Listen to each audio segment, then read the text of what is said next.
창세기 39장 19절로 23절 말씀.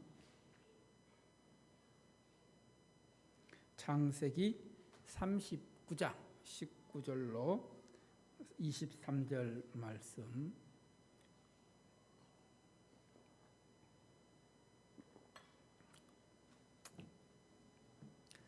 창세기 39장 19절로 23절 말씀. 저와 여러분이 한 절씩 교독합니다. 19절입니다. 그의 주인이 자기 아내가 자기에게 이르기를 당신의 종이 내게 이같이 행하였다 하는 말을 듣고 심히 노한지라.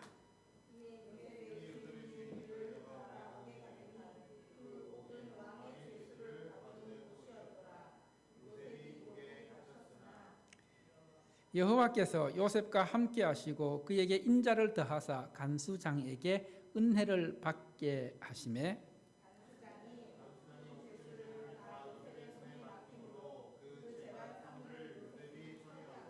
합독합니다. 간수장은 그의 손에 맡긴 것을 무엇이든지 살펴보지 아니하였으니 이는 여호와께서 요셉과 함께 하심이라. 여호와께서 그를 범사에 형통하게 하셨더라. 아멘. 살아계신 하나님의 말씀입니다. 하나님 아버지 은혜와 사랑을 감사드립니다. 이 시간도 저희들을 예배자로 불러주시고 또 주님 앞에 나와 예배 드리면서 이제 주의 말씀 듣습니다. 성령 하나님께서 우리 예배 가운데 함께하여 주시고 또 말씀 들을 때에 성령님께서 우리 가운데 역사하여 주시옵소서. 주의 은혜의 말씀이 우리 생명의 양식이 되게 하옵소서. 이 모든 말씀 예수님 이름으로 기도드립니다. 아멘. 할렐루야. 혹시 지난 주일 말씀을 기억하십니까? 지난 주일 요셉을 통하여 세상이 말하는 형통과 성경이 말하는 형통의 차이점을 말씀드렸습니다. 세상에서 말하는 형통, 그것은 곧 자기의 실력, 재능, 그리고 능력, 환경, 상황에 영향을 받는다고 말씀드렸습니다. 그러나 성경이 말하는 형통은 주변의 환경이나 또 나의 실력이나 나의 재능과 능력과는 상관없이 형통의 근원은, 형통의 출발점은 누구에게 있다고요? 여호와 하나님. 여호와 하나님께서 함께 하심이 형통임을 말씀드렸습니다. 요셉이 형들의 시기로 애굽으로 노예로 팔려가 진리대장 보디발의 집에서 노예 생활을 하고 있었습니다. 여러분, 노예로 살아가는 것 얼마나 고된 삶입니까? 어떻게 보면은 아무런 희망과 소망이 없는 그런 삶입니다. 그런데 요셉은 그런 노예로 살아가고 있지만은 지난주에 말씀드렸던 것처럼 어떤 자가 되었다고요? 형통한 자가 되어서 형통한 삶을 살아가고 있었습니다. 그 형통의 원인이 요셉에게 있는 것이 아니라 온전히 하나님께 있음을 기억하실 것입니다. 그래서 요셉이 형통한 자가 될 수 있었던 것은 여호와 하나님께서 어떻게 했기 때문에 함께 하셨기 때문입니다.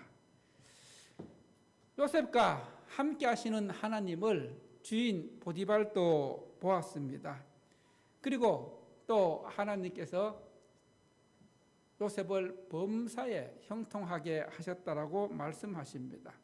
그래서 요셉이 노예이지만 주인인 보디발은 자기 집안의 모든 살림을, 모든 소유를, 모든 재산 관리를 요셉에게 맡겼습니다. 요셉을 가정 총무로 삼았습니다. 요셉이 가정 총무가 되었을 때에 하나님의 복이 보디발의 집과 밭과 모든 소유에 미쳤다. 즉 요셉이 복의 통로가 되었다는 것입니다. 여러분, 이 말씀을 통해서 우리의 처지와 형편이 어떠하든지 하나님께서 함께 하시면 그것이 형통입니다. 할렐루야.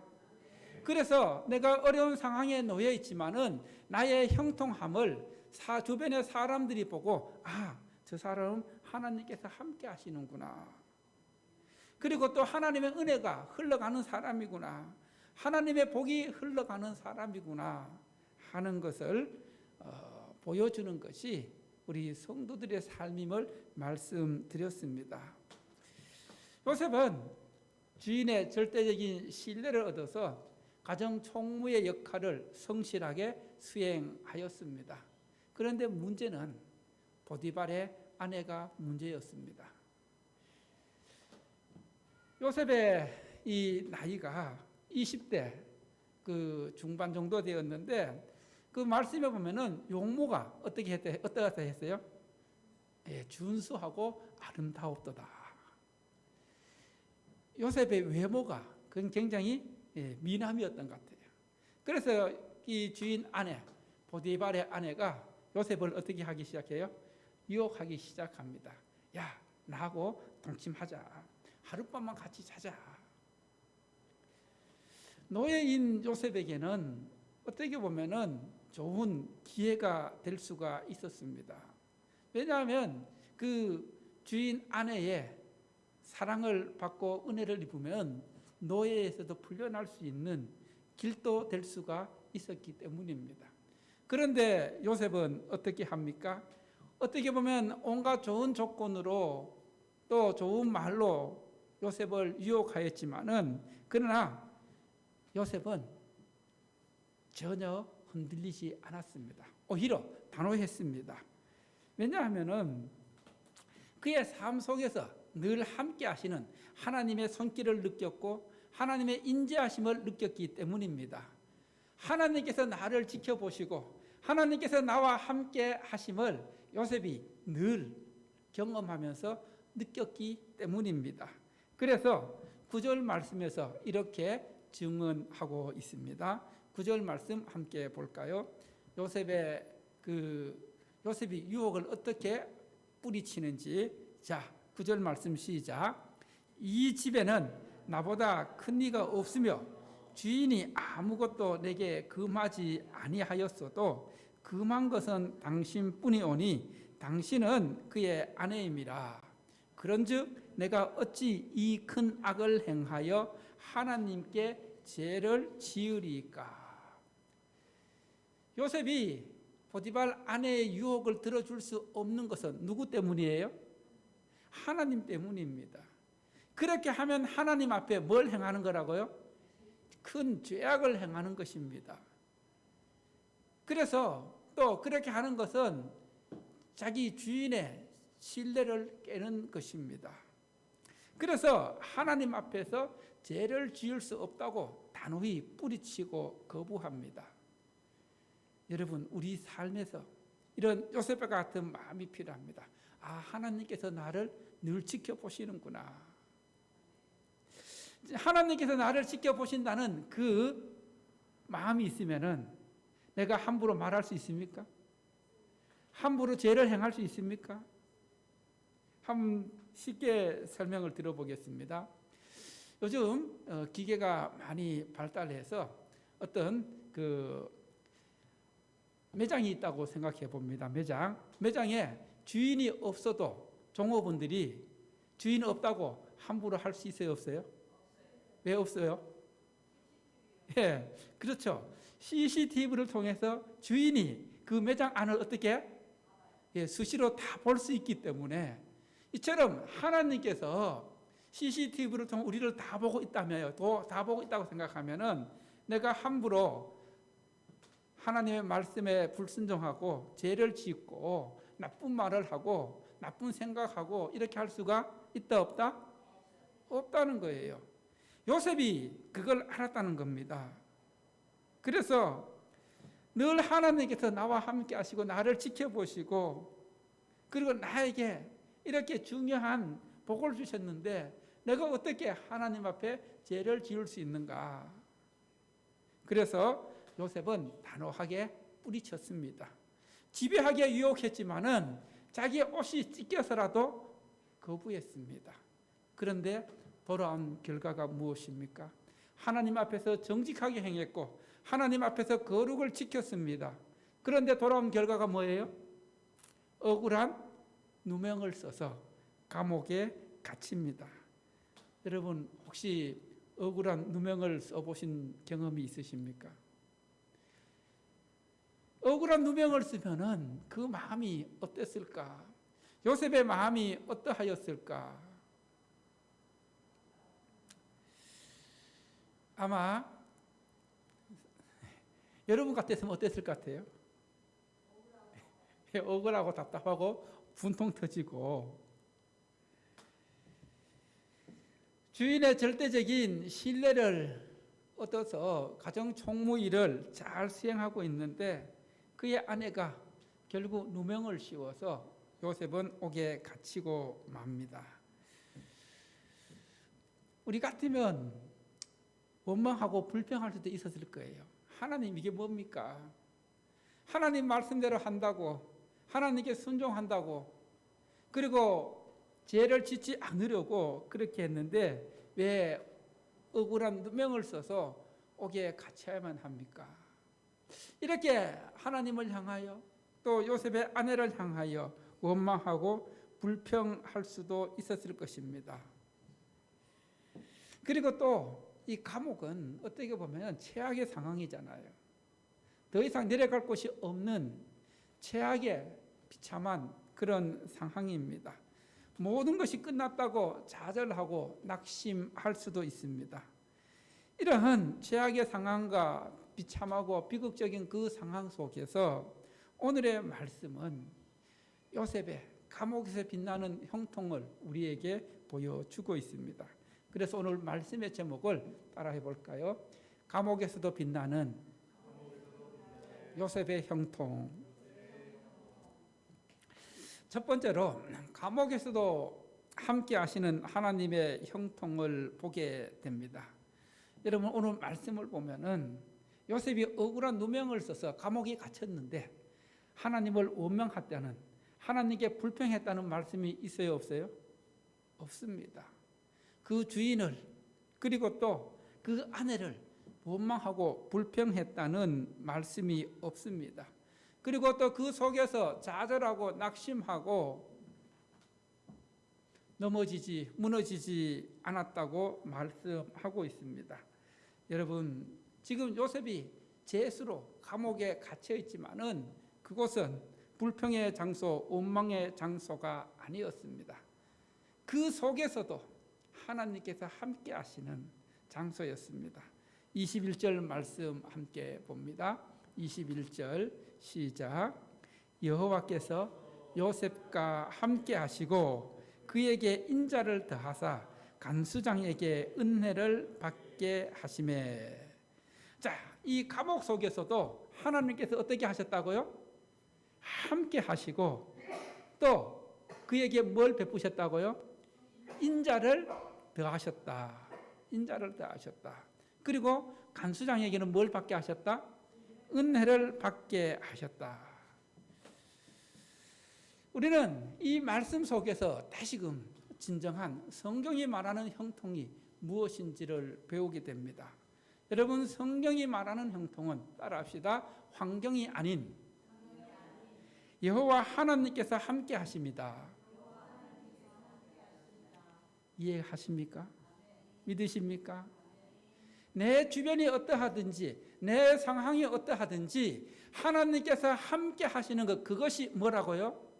형통이라는 겁니다.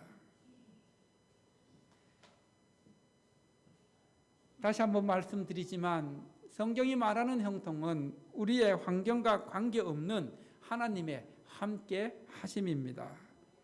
요셉이 감옥에 갇혔지만 하나님은 요셉을 떠나지 않으셨고 요셉을 버리지 않으셨고 그 속에서도 함께 하십니다. 그것을 넘어서 그에게 인자까지 더해 주십니다. 여기서 인자는 히브리어로 헤세드. 이 헤세드의 말은 따라해 볼까요? 하나님의 변함없는 사랑, 하나님의 변함없는 은혜, 하나님의 신실한 은혜. 감옥에 갇혀 있지만은 하나님께서 요셉과 함께 하셔서 변함없는 사랑과 은혜를 베풀어 주셨다는 것입니다. 자, 여러분 한번 생각해 보십시오. 지금 요셉의 감옥에 갇혀 있는데 하나님께서 함께 하심으로 형통케 되었다고 하는데 요셉의 주변에 요셉의 환경이 변한 게 있어요, 없어요? 없습니다.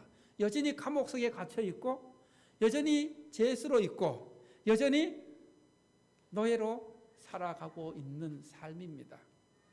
그럼에도 불구하고 요셉이 형통할 수 있었다는 것은 또 그 하나님께서 인자 변함없는 사랑과 은혜를 베푸셨다는 것을 어떻게 알 수 있냐 하면은 따라합시다. 하나님은 사람을 통해 은혜를 베푸시고 위로하시고 함께 하신다. 자, 오늘 말씀에서 하나님은 요셉에게 누굴 통해 은혜를 있게 하셨다고요? 간수장, 그 감옥을 관리하는 간수장을 통해서 은혜를 입게 했다는 겁니다. 즉 은혜를 입게 되었다는 것은 간수장의 눈에 띄었고 간수장으로부터 호의를 입게 되었다는 것입니다. 요셉이 지금 최악의 상황에 놓여 있지만은 하나님께서 그를 버리지 않으시고 그와 함께 하시는 것을 보여주고 있습니다. 여러분, 이것은 우리가 어떤 상황에 놓여 있든지 최악의 상황에 놓여 있다 할지라도 비극적이고 비참한 상황에 놓여 있다 할지라도 하나님께서 함께 하시고 우리에게 하나님께서 은혜를 베푸신다는 메시지를 주고 있는 것입니다. 이것이 바로 요셉을 통해 우리에게 들려주시는 하나님의 말씀입니다. 자, 하나님께서 간수장의 마음을 통해서 또 간수장의 그 호의를 통해서 요셉에게 은혜를 베풀고 계신다는 것입니다. 자, 하나님께서는 우리가 어떤 상황에 처해 있든지 하나님께서 함께 하시는 것이 형통임을 다시금 말씀하고 있습니다. 여러분, 하나님의 형통을 느끼십니까? 하나님 형통을 믿으십니까? 그 형통이 또 그 하나님의 은혜가 내 주변의 사람을 통해 나에게 하나님의 은혜로 다가온다는 것입니다. 할렐루야. 두 번째, 따라합시다. 감옥에서도 범사에 형통케 하시는 하나님. 요셉은 하나님의 은혜로 형통케 되었습니다. 범사에 형통케 되었습니다. 23절 말씀 함께 봅니다. 23절입니다. 시작. 간수장은 그의 손에 맡긴 것을 무엇이든지 살펴보지 아니하였으니 이는 여호와께서 요셉과 함께 하심이라. 여호와께서 그를 범사에 형통하게 하셨더라. 할렐루야. 자, 간수장은 감옥을 관리하는 그 간수장이 요셉에게 맡긴 것은 뭐 하지 않았다고요? 무엇인지 살펴보지 않았다. 간섭하지 않았다는 겁니다. 왜냐하면은 요셉은 하나님께서 함께 하심으로 어떤 일을 맡겨도 완벽하게 성실하게 믿을만하게 처리해 주었기 때문입니다. 여러분, 누군가 내가 일을 맡겼을 때 정말 일을 실수 없이 척척 믿을만하게 하면은 내가 일일이 간섭합니까? 하지 않습니까? 간섭하지 않습니다. 굳이 확인하지 않아도 알아서 척척 다 해내기 때문입니다. 그래서 간수장 또한 요셉에게 맡긴 그 어떤 일이든지 간섭하지 않고 요셉을 믿었습니다. 즉 요셉을 절대적으로 신뢰했다는 것을 보여주고 있습니다. 이렇게 요셉이 간수장으로부터 절대적인 신뢰를 얻을 수 있었던 것은 하나님께서 어떻게 하셨기 때문에 함께 하셨기 때문입니다. 여러분, 요셉이 형통한 자가 되어서 감옥에서 죄수들을 관리하는 그런 상황에 놓여 있습니다. 아무것도 바뀐 것은 없습니다. 여전히 죄인이었고 죄수였고 노예였지만은 바뀐 상황은 바뀌지 않았습니다. 형편도 바뀌지 않았습니다. 그런데 하나님께서 함께 하심으로 형통을 누리게 되었는데 그 형통의 증거가 무엇이냐? 그것을 어떻게 알 수 있을까? 여러분, 자신의 형편이 좋아지고 자신의 환경이 바뀌고 자신의 문제가 해결되어 누리는 그런 형통이 아니라 내가 아무런 내 주변이 바뀌지 않고 내 상황이 변한 것이 없다 할지라도 하나님께서 함께 하시는 하나님께 주시는 평안으로 형통을 누리고 있다는 것입니다. 할렐루야. 하나님께서 함께 하시는 평안. 여러분, 세상이 주는 평안 말고 또 내가 누리는 평안 말고 하나님이 주시는 평안이 있으면은 내가 어떤 상황에 놓여 있든지 나에게 기쁨이 넘칩니다. 감사가 넘칩니다. 여러분, 하나님께서 주시는 평안은 내가 어떤 상황에 있든지 없어지지 않습니다. 할렐루야. 하나님께서 주시는 평안이 있다면은 어떤 상황에 놓여 있든지 하나님께 감사할 수 있습니다. 사도행전 7장에 보면은 유대인들에게 돌에 맞아 죽어가면서도 기도하는 집사님이 계십니다. 누굴까요? 스데반 집사입니다. 스데반 집사가 돌에 맞아 죽어가면서도 그 마음속에 평안을 가지고 오히려 기도합니다. 어떻게 기도하고 있어요? 자신을 돌로 치는 자들을 향해서 그들을 용서해 달라는 기도를 하고 있습니다. 어떻게 그렇게 할 수 있습니까? 하나님께서 함께 하시는 평안이 있기 때문입니다. 하나님께 주시는 평안이 있으면은 내가 어떤 상황에 있든지 바로 그 평안이 나의 삶을, 나의 행동을 이끌어 갑니다. 하나님 주신 평안을 누릴 수 있기 바랍니다. 여러분, 마음에 평안이 있으면 문제될 것 없잖아요. 아무리 내가 좋은 것을 가지고 누리고 있다 할지라도 마음이 편하지 않으면, 마음에 평안이 없으면 어떻습니까? 성경이 말하는 형통은 세상의 기준으로 평가하고 판단하는 것이 아닙니다. 때로는 내 건강이 좋지 못해도, 내 형편이 재정이 넉넉하지 않아도, 내 삶에 해결되지 않은 문제가 많이 쌓여 있다 할지라도 하나님께서 함께 하시는 그 평안이 있으면은 거기에 기쁨이 있고 감사가 있습니다. 그게 뭐라고요? 형통입니다. 할렐루야. 그래서 따라할까요? 당신은 하나님께서 함께 하심으로 이미 형통한 사람입니다. 형통한 분입니다. 그리고 또 우리는 요셉의 그 어려움, 고난을 통해서 배울 수 있는 것은 하나님의 자녀에게 주어지는 고난과 시련은, 따라합시다, 하나님의 뜻과 하나님의 계획을 이루어가는 훈련 과정이다. 뭐라고요? 훈련 과정. 자, 요셉은 형들의 시기로 애굽으로 노예로 팔려왔습니다. 여러분, 요셉이 애굽으로 팔려오면서 무슨 생각을 했겠어요? 아마 하나님께 자신의 삶을 맡기면서 기도했을 것입니다. 즉, 노예로 팔려오면서 하나님만 바라보는, 하나님을 절대적으로 신뢰하는, 하나님께 맡기는 훈련을 했을 것입니다. 그리고 또 보디발의 집에서 가정 총무로 있으면서 요셉은 그 가정의 재정 담당, 경제를 배울 수가 있었습니다. 재무 경제를 훈련받을 수 있었습니다. 이 보디발의 집안은 일반 집안이 아닙니다. 그 당시 지난주에 말씀드렸던 것처럼 고위 관리로서 그 집안이 대단한 집안이었습니다. 그 집안의 재산을 맡으면서 경제를 배울 수가 있었고 훈련받을 수 있었습니다. 그리고 또 보디발의 아내의 유혹을 통해서는 하나님이 원하시는 거룩과 정직을 훈련받을 수가 있었습니다.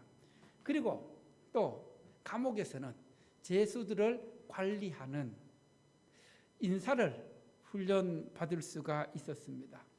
그래서 결국은 이 요셉의 삶에 펼쳐진 모든 고난의 순간순간이 하나님의 원대한 뜻을 이루는 요셉을 믿음의 사람으로 훈련시켜 나가는 훈련의 과정임을 알게 됩니다. 요셉이 이런 과정을 통해서 결국 나중에는 애굽의 총리가 되어서 하나님의 구속 사역을 이루고 있는 것을 보게 됩니다. 여러분, 우리의 삶에도 예측하지 못하는, 예상치 못하는 고난과 어려움이, 시련이 찾아올 때가 있습니다. 그것이 질병이 될 수도 있고, 또 재정적인 어려움이 될 수도 있고, 그리고 또 예상치 못했던 실패가 될 수도 있습니다. 어떻게 보면 그런 좋지 않은 그런 어려움들이, 고난들이, 시련들이 우리를 절망의 구덩이로 빠뜨릴 수도 있습니다. 그러나 그 고난 속에서 우리는 좌절하는 대신, 낙심하는 대신, 불평 원망하는 대신 따라합시다. 이것이 나를 향한 하나님의 훈련 과정이다. 이 말씀을 꼭 마음에 새길 수 있기를 바랍니다. 다른 건 다 놓쳐도 내가 어려움을 당했을 때, 이것이 나를 향한 하나님의 훈련 과정이구나. 나를 믿음의 사람으로, 나를 은혜의 사람으로, 나를 복의 사람으로 세워나가기 위해서 나를 훈련시키는 하나님의 훈련 과정으로 받아들이면은 여러분이 승리할 줄로 믿습니다. 우리가 고난을 통해서 더욱 단단해지고, 더 건강해지고, 더 지혜로워지며, 더 하나님께서 쓰시기에 합당한 그릇이 될 수 있는 기회가 고난입니다. 그래서 고난은 또 다른 기회가 되는 것입니다. 마지막 세 번째로 따라합시다. 고난은 하나님께서 일하시는 통로이다. 고난이 뭐라고요? 하나님께서 일하시는 통로이다. 자, 창세기 29장, 39장 23절 마지막 부분에 이렇게 말씀하고 있습니다. 따라합시다. 여호와께서 그의 범사에 형통케 하셨더라. 하나님께서 그 감옥 속에서도 늘 항상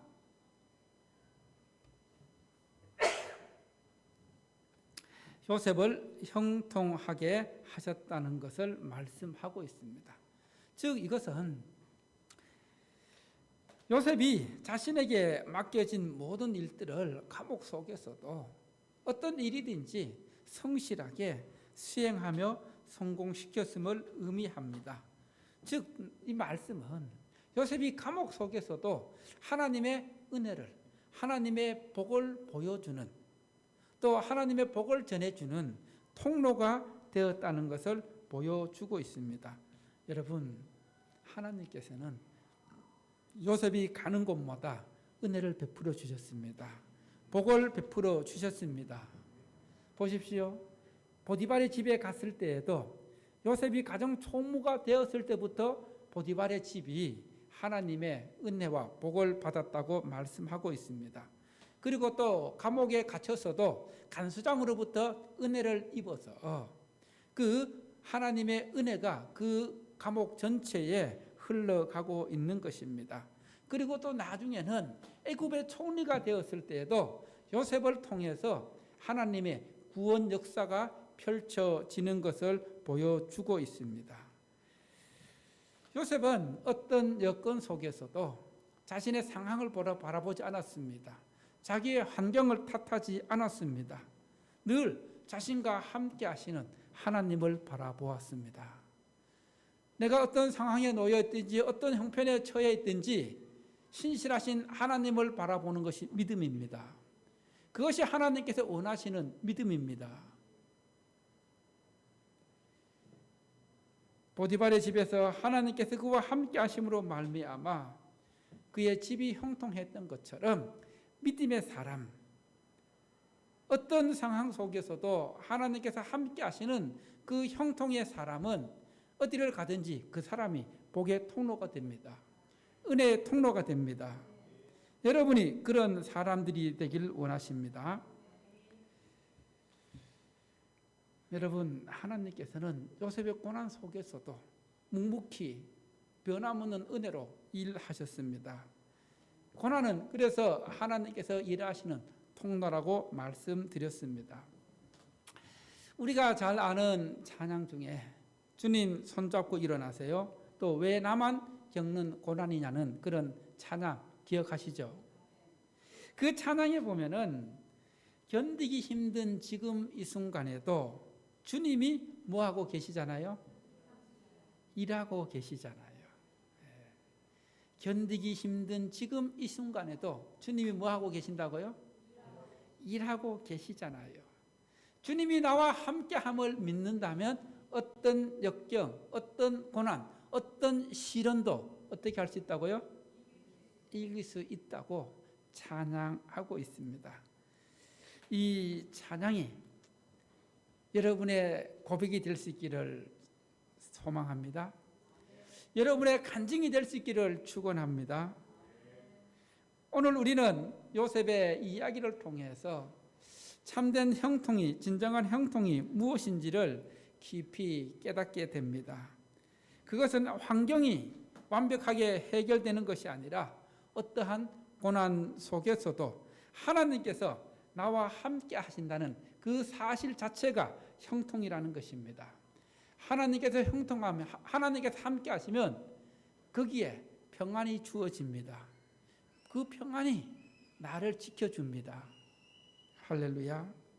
우리 삶의 역경은, 우리 삶에서 당하는 고난은 우리를 좌절시키는 것이 아니라 오히려 우리를 하나님의 큰 뜻을 이루기 위한 하나님의 훈련 과정임을 고백하면서 마침내 내가 하나님의 복의 통로가 되어서 하나님의 뜻을 이루는 하나님의 도구가 되는 한 가정임을 기억하면서 요셉처럼 어떤 상황 속에서도 오직 하나님만을 바라보는 믿음으로 하나님과 동행하는 삶을 살아가는, 또 하나님께서 주시는 평안으로 승리하는 삶을 살아가는 여러분들하고 주님께서 말씀하십니다.